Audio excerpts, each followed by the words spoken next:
It's not clear exactly how this will play out in the long term economically and politically for the US and on the world stage, or whether it will lead to a full and further escalation of this conflict. Hey, everybody, and welcome to Here's the Scoop from NBC News. I'm Yasmin Vasugian. On the show today, maritime tracking data shows that at least 3 ships sailing from Iranian ports crossed the Strait of Hormuz on Tuesday, despite a U.S. blockade. So is anyone fully in charge of the strait? Plus, critics say President Trump is weaponizing the Department of Justice to go after his political enemies. In an exclusive interview, acting Attorney General Todd Blanche tells NBC News that Americans should be happy with the president's involvement. We're going to hear more about how Trump's former personal attorney is changing the DOJ. Up first, though, Senate Democrats failed to advance a war powers resolution today. It would have blocked military operations in Iran without congressional approval, which means that the partial U.S. blockade on the Strait of Hormuz continues. More than 100 fighter and surveillance aircraft and more than a dozen ships are stationed there to block ships from entering or exiting Iranian ports. The U.S. says it has got control of the strait, but so does Iran. So who's actually right here? For that, I want to bring in NBC News reporter Chantal Da Silva. Hi, Chantal. Hi, Yasmin. So I think the big question that a lot of us have is, how is this blockade actually working, right? What are the mechanics of it all? Does the U.S. have complete control? Are they sharing control with Iran? What is our reporting telling you about this? Yeah, under the current state of play, we have the U.S. Central Command overnight announcing that the blockade of Iranian ports had been fully implemented and that U.S. forces have completely halted economic trade going in and out of Iran by sea. So, as you'll know, CENTCOM has made clear the blockade would only affect maritime traffic entering and exiting Iranian ports, and U.S. forces would not impede freedom of navigation for vessels transiting the strait to and from other ports. So, what that's looked like on the ground or in the strait is that in the first 48 hours of the blockade, Central Command has said U.S. warships had issued warnings to at least 9 vessels, which they said was effective in turning those ships around. And what we have is a U.S. official telling us at least 5 of those ships were carrying oil. Now, CENTCOM has also said that no vessels had made it past U.S. forces, though we're not entirely clear on what that means. A U.S. official did tell our colleagues in Washington that American personnel did not board any of these vessels before they reversed course, and that no shots were fired in those encounters. Of course, we've seen things go a different way in the past, the recent past, with U.S. forces showing they could board and seize ships linked to Venezuela. So we know that is one way enforcement of this blockade could go. But maritime tracking data has also indicated that multiple ships sailing from Iranian ports were, in fact, able to cross the strait on Tuesday. So some ships that are originating at Iranian ports are, in fact, getting through the blockade, in spite of what we're hearing from CENTCOM. Right. And so Iranian semi-official media has reported multiple Iranian tankers being able to pass through the strait as well. The semi-official Fars news agency said an Iranian supertanker had been able to enter Iranian waters by passing through the open sea and the Strait of Hormuz with its transponder on. It said a second ship was carrying food supplies. We couldn't independently confirm either instance, but I think, the extent of the U.S.'s ability to control the strait will depend on a few factors, including the compliance of vessels. Now, Central Command has said it does have full implementation of the blockade, but of course it remains to be seen how that's really going to play out and, whether the U.S.'s bandwidth will be tested. So long story short, what I'm hearing from you is it's not black and white, it's very gray as to who's actually controlling the Strait of Hormuz right now and how this blockade is working. And how effective it's going to be, yes. So CENTCOM is also saying it's working on clearing the mines, right? We've heard a lot about the mines that were set by the Iranians in the Strait of Hormuz. How do they go about clearing these mines? And how is it that the Iranian ships are able to navigate around these mines, but other ships are not? Yeah, so U.S. Central Command has said warships were setting the conditions to reopen safe passage by clearing mines laid by Iran in the strait, but it's not clear to what extent that process has actually begun. They did say that multiple U.S. Navy-guided missile destroyers were deployed in those operations. However, mine clearing is a very arduous and long process, and it's also important to consider that there is a component of this that this could put U.S. ships at risk, with experts noting that more predictable routes, as their routes become more predictable, the more they become exposed to potential attacks from drones, anti-ship missiles, submarines, and mines. So it's not clear what progress exactly has been made so far on that front, but what is clear is that those efforts will certainly be drawn out, difficult, and may require the assistance of allies. The purpose of this blockade, Chantal, is to put pressure on Iran, and their economy is very dependent on oil. Is it working? Obviously, this comes as we're hearing, that in-person talks between the U.S. and Iran could resume as early as this week. So President Trump has expressed some optimism, saying that the war is close to over, while Tehran has been more reticent, saying messages were still being exchanged through Pakistan, which of course has played a central role in the mediating. So, it did seem that Iran had gone into the most recent round of peace talks feeling quite emboldened, having its regime still intact, however hard hit, and demonstrating its ability to maintain some key leverage with this blockade on the Strait of Hormuz, which, as you'll know, sent energy prices soaring. So the Trump administration, perhaps sensing its limited options on how to deal with Iran's grip on Hormuz, took this tack, that if Iran's going to block ships from passing, perhaps not without paying a high toll, the U.S. will enforce its own blockade, preventing ships from entering or exiting Iranian ports. While that might so far be playing out on the ground or in the strait, in terms of practical implementation, it's not clear exactly how this will play out in the long term economically and politically for the U.S. and on the world stage, or whether it will lead to a full and further escalation of this conflict.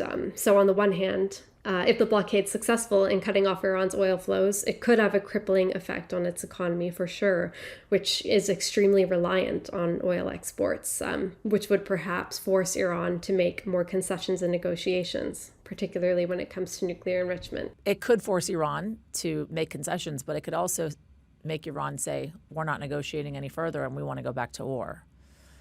So I'm wondering if, in fact, because they could feel as if their backs are up against the wall. And as we've seen from this Iranian regime, they're willing to fight to the very death. So I'm wondering if this continued blockade and what is happening at the Strait of Hormuz threatens this ceasefire that they are currently in and a potential negotiated permanent end to this war. It does risk potentially exacerbating the global energy crisis, as we've seen, and, as you said, risking further escalation of the conflict. It really does depend on whether Iran feels that it's in a corner and has no other choice but to make concessions in negotiations, or if it does choose escalation. And, at this point, we have some optimism from the U.S. on peace talks and the possibility of those happening in coming days. But we still aren't entirely clear on Iran's stance. Chantal Da Silva, thank you. Thank you. It is President Trump's Department of Justice, and we are all just living in it. On Tuesday, Acting Attorney General Todd Blanche told NBC News that Americans should be, quote, happy that President Trump is deeply involved with the Justice Department. Blanche, who previously served as President Trump's personal attorney across multiple criminal cases, was temporarily promoted from his role as deputy AG after Pam Bondi was fired by President Trump last month. In part because, as NBC News has reported, the president was allegedly frustrated that Bondi did not have more success in prosecuting his political foes. So will Todd Blanche run into the very same problems that got his former boss ousted, or will this longtime Trump loyalist deliver on the president's agenda? NBC News senior legal correspondent Laura Jarrett sat down with Blanche on Tuesday for a wide-ranging interview, and she is joining us in studio now. Hi, Laura. Hey, I'm so excited to talk to you about this. Listen, he's walking into a DOJ that has been under a lot of scrutiny since the president began his second term. Todd Blanche and Pam Bondi, the former AG, were pretty tight. She was his boss because he was the deputy AG. How did Blanche seem when you sat down with him? And I ask you that because Bondi at times was characterized as being more combative, especially with the media in these types of interviews. Todd Blanche is a survivor. He is not combative. He is self-assured, he is resolute, and most of all, he is loyal to this president. Remember, he was his personal defense attorney. He defended him in Trump's hush money trial here in Manhattan, and he lost. He lost 34 felony counts, and yet he is now the acting attorney general. I think that tells you something about their relationship. I think he stands a very good chance at being the next attorney general, and I think he has figured out how to sort of do the job in the way he wants to do the job, at least so that he can, go to sleep at night and still feel like he's following the law and following the conservative principles and all of the things that, all the other attorney generals have probably told themselves in past history, too, before they were fired. So let's talk about some of the issues that he's facing and that Pam Bondi was facing that she now leaves to him. One of which is the Epstein files, right? That was kind of the thorn in Pam Bondi's side. She was criticized for mishandling the Epstein files. The Deputy AG, Todd Blanche, took hold of that. He was the leader of the release of the Epstein files and also caught some flack for that. The DOJ overall has faced a lot of criticism and public outcry, even lawsuits, by the way, over the handling of the release of these files. He said, or he defended, I should say, the way in which they released these files. But he also went on to say it is still an open case. If we learn information any day, whether if it's 5 years from now, if we learn information from a victim or learn other evidence that allow us to charge anybody associated with Epstein's crimes, we'll charge it. So the big misconception is that the Department of Justice or me has ever said case closed. What we have said is that from the information that we have within the Epstein files, we do not have a case against anybody. He did at one point even admit that they made some mistakes in the release of these files, especially when it came to the redactions or lack thereof with Epstein's victims, right? He called it inexcusable. He told me he was horrified that the victim's information was wrongly disclosed. He said it was a mistake. He said they tried to clean it up. He said this is sort of the byproduct of what happens when you have a massive document production. And he said this is why you don't typically release all of these types of internal files, including grand jury materials. Mistakes happen. He wasn't defending it. He was actually pretty honest about the fact that it was just a mess up. It was just a mistake. But what's interesting is when I asked him, you need to bridge the gap for the public because the public does not understand why there is not more accountability. The public wants to see something done. And I said, what is it? Is it because the claims are too old or the victims didn't come forward earlier enough? Like, help me help everybody explain what is happening here. Instead, he says, it's not case closed. Like, we're open for business. We find out new information. But as of right now, we don't have enough to charge anybody. We talked about how Todd Blanche was the president's personal attorney, right? You and I covered the hush money trial. He was there every single day. And you also mentioned that he lost that case on behalf of the president.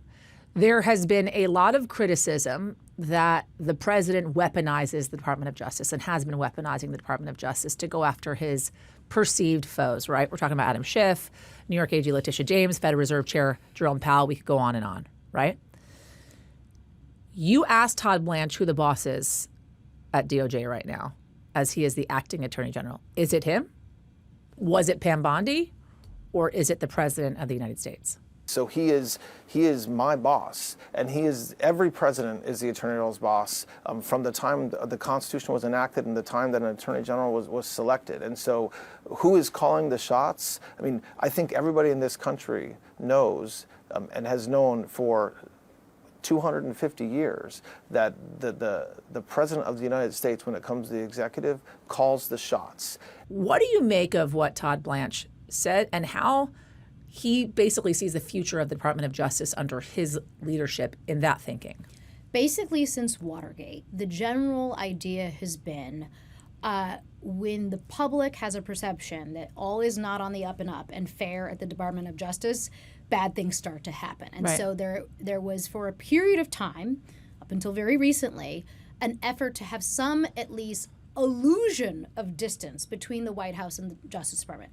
That illusion is erased, completely erased, and they're not hiding it because they don't think that there's anything wrong. This is part of what they call the unitary executive theory, the idea that basically all power flows from the president under Article 2 of the Constitution, and therefore the president can hire or fire anybody he wants. And Todd Blanche would be the first one to say, if he wants to fire me tomorrow, I would say, no problem. Thank you, sir. I love you so much. He would admit to that. And so I think it is sort of glaring or sort of takes people by surprise, because for so many years, there was so much of an effort to try to keep it separate, right? And so I think that's why it's sort of turned everything on its head for this administration now to be so open about it. So then on the other side of the coin, he's actually bolstering and helping, it seems, his allies and his supporters, right? This week, the administration tossed out the seditious conspiracy convictions of the Oath Keepers and Proud Boys related to the January 6th attack on the Capitol. You got a number of friends and acquaintances as well who have had their cases dismissed. Yeah. According to this ProPublica study, the DOJ dropped more than 23,000 criminal cases in the first 6 months of the administration. Meanwhile, you got thousands of attorneys and staff who have also left the DOJ.